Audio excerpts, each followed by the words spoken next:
Okay, thank you everybody for being here.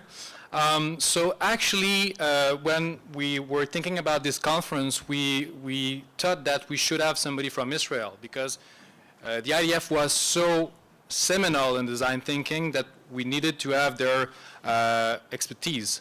Well, they cannot be here today because it's the beginning of Passover.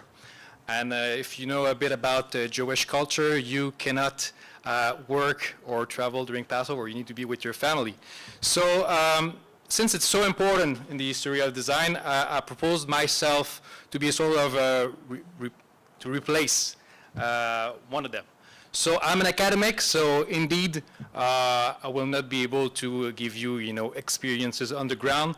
But my goal today will be to try to give you, let's say, a brief summary of what's going on there with design thinking.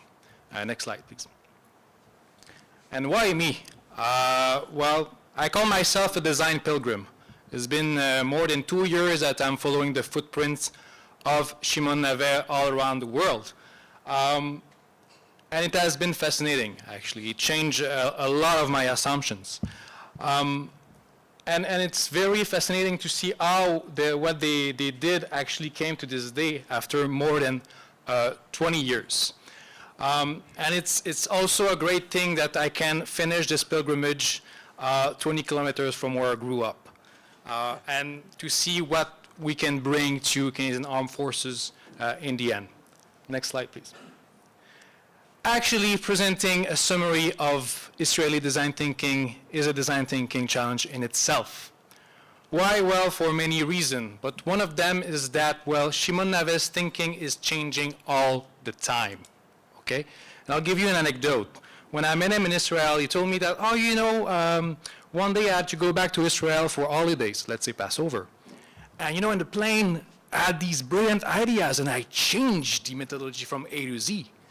And when I came back to SAMS, well, my boss was very shocked because, I had to relearn everything to my students.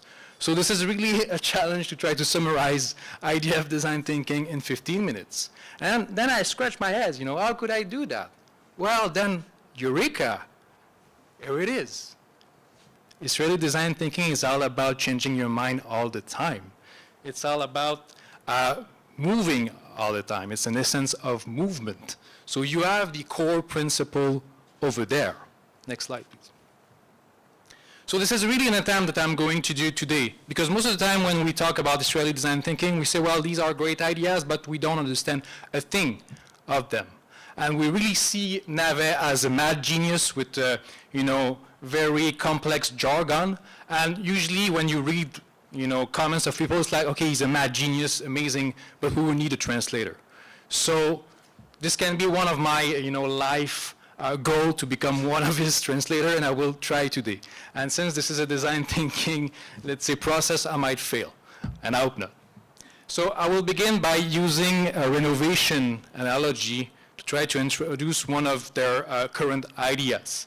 And I will move to give you a bit of examples of how they do it.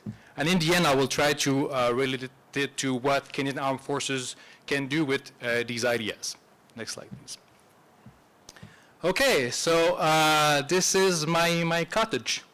As you see, well, if you have a clue about a word, it's very good to look at the etymology, where it comes from. And renovation comes from renovare. So means again, and novare means make new. So when you renovate your house, you make new again. And Israeli design thinking these days is all about that. How can you make your thinking new again? And when you look at this summer house, well, in the 50s, to have an old shack by a lake, it made sense. Most people going there were fishermen, and it was not really for the family. But as the province got more and more, let's say, richer, well, this cottage was more for the family and enjoy life over there. And then you see that as economic conditions are getting better, well, we kind of renovate it today. So now, could we move from this old shack to how it is right now? Well, maybe not. Well, design thinking could have allowed us to do that. Next slide, please. So why do we renovate? I mean, actually, for those who are not from Canada, just a little parenthesis here, this country is addicted to renovation, okay? And that, sorry? Our wives as well, yeah. And so, and we may wonder, well, why do we do it? And it is so connected to our identity that when Ronald Entrepot was sold to an American businessman, it was an outrage, because it was so close to our identity that, you know, we could not see this business fly away, okay? And it's amazing to see like how some members of our family, we would never think that they were so creative. But when they talk about renovation, it's impressive.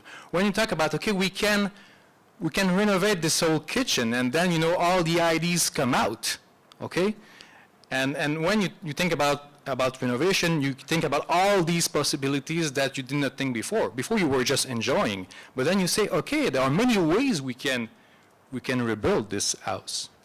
And why do you do it? It's because, well, you feel that, or your wife feels that, your house is less and less relevant to your own economic conditions, to your social circle. Because if you see everybody around renovating and getting a new kitchen, and you've got your old kitchen, you say, well, maybe it's time to, you know, renovate it. So it's due to what I call extrinsic emergence, so from phenomena coming from your environment, and you need to adapt. And you know, if you hate renovating, you can say that instead of adapting, I will innovate. So I will go one step ahead of everybody, so I will not have to do it again so soon. Next slide, please. So if we look at the IDF, well, why do they do design? Well, it's for the same. It's they want to change themselves to be more relevant to the world. So right now for Shimon Navet, there are three main aspects of yourself that you need to change to be more relevant to the world. So how you think, so your epistemology, what to think, so your understanding of reality, and you need to change your organization to be more relevant to emerging challenges.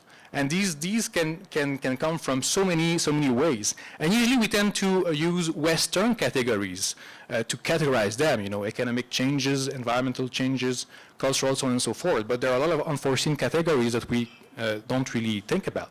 So this is called catching the drift, because our understanding changed slower than the reality around us. So we need to renovate our thinking. Next slide, please. Surprise is the worst thing that can happen to a design thinker. When you have a surprise, it means that you are becoming irrelevant to your environment. It means that you failed to adapt or to innovate. So it means that if your roof crumble, it means that you failed to renovate it before, to make it relevant to the external environment, to wear and tear. Next slide. And actually, when you think about renovation, some people may really like it. The same about, you know, changing our thinking. I'm an intellectual. I really like to change my own way of thinking.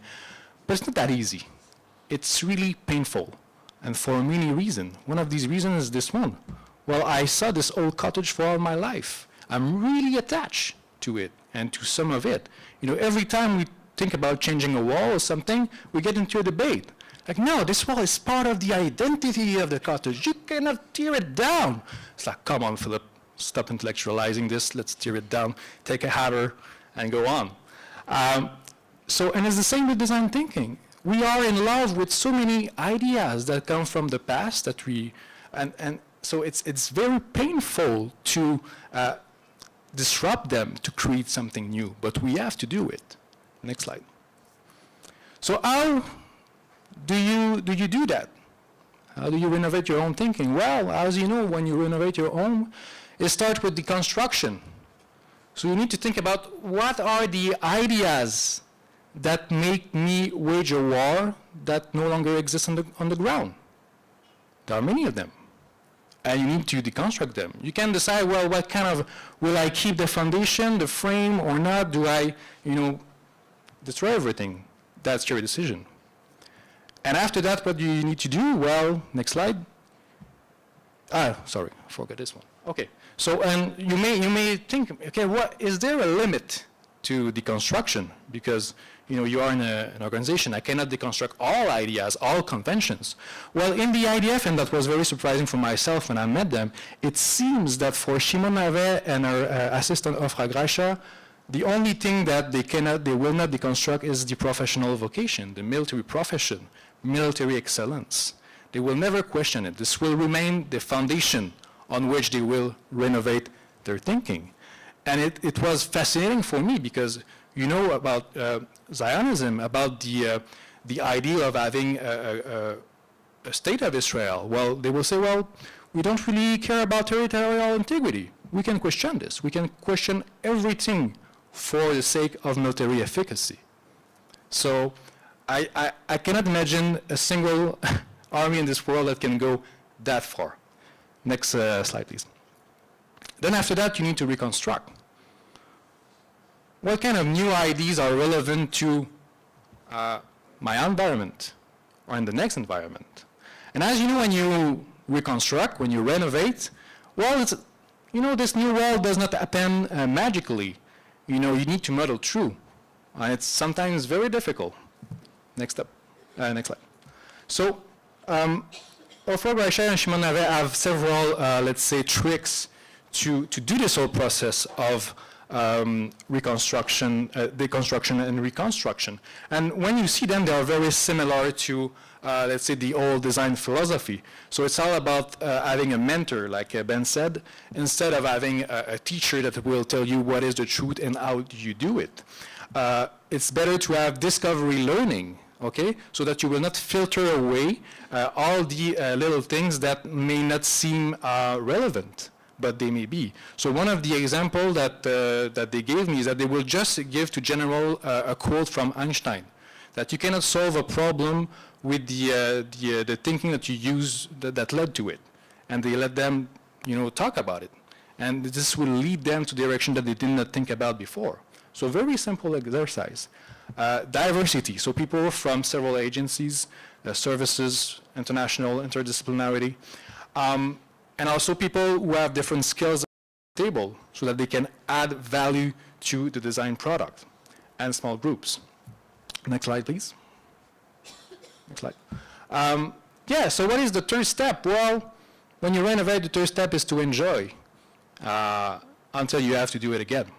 And the military would be to try a design and see if it is relevant to the exterior environment. Sometimes it can take 10 years. There's no real way to measure it. Next slide, please. So when you renovate, maybe you do it every 20 years. That's why it is less painful. But for Shimon Navet, well, you need to renovate your thinking every day, or at least you must be ready to do it every day. And there's one tragedy there, is that, well, for us in organization, it's much more difficult to do that than, let's say, actors who don't have the same kind of rules and guidelines to follow. And it's a real tragedy, okay? And when you think about it, about the bad guys, the villains in movie, they are really creative. Why? Because they don't have to defend the status quo. They need to think about a new order, as crazy as it is. And this leads them to think about always new means to engage. And actually, depending on the philosophy that you draw upon, I mean, there will be never a way that state organization will be able to compete against in terms of creativity. And so design thinking is one way to try to catch up, but maybe it will not be enough. Next slide, please. So one of the main case where all these ideas were applied was during the disengagement of Gaza in 2005. And I don't have time to develop it, but I'm researching it right now, and it is fascinating for several reasons. One of the reasons is that, well, for the General Gershon Cohen, who was responsible to remove the Jewish settlers from Gaza, I mean, Gershon Cohen is a Zionist. For him, Gaza must be part of Israel. So he had to deconstruct his own private vocation as a Zionist to conduct this operation. And he would keep the foundation of professional vocation, of excellence to do it. And also he would have to rethink all his own way he think about space and how Israel fit in this space in the Middle East. So I cannot go more, but that's a very interesting case to investigate. Next slide. So in conclusion, so what kind of, how is this relevant for Canadian Armed Forces? I think we'll spend the next 2 days to think about it, but some of the ways I can already think. Well, first, indeed, it can lead us to rethink the way we teach in military education, the way we use doctrine. Also, we can say goodbye to Sally and Saya. Well, who's Saya? Was the little son of Sally, same as in Afghanistan. And I heard that Saya is very popular in some places in Canadian Armed Forces. So we need to rethink about all this. Is it relevant to think in terms of Afghanistan if we are about to deploy in Ukraine? I don't know. For instance, one of the link that acquisition leads automatically to capabilities. Well, not necessarily. So many things that we can rethink, we can renovate our own thinking to be more relevant as Canadian Armed Forces. And as in terms of reconstruction, we had this discussion, Bill, so is it time for a strategy as Canadian Forces to be more relevant to the current environment? That's a good question to have. And next slide. And the last. So the main idea of IDF design thinking, to remember how it is practiced right now, is that if you want to wage war against other, you need to wage war to yourself before. And if you want to have more information about this, our special issue will be available in the Journal of Military and Strategic Studies in a month. And Ofra Graisha is opening the special issue with her article developing all her experience with design thinking in Israel from 1995 to this day. So thank you very much.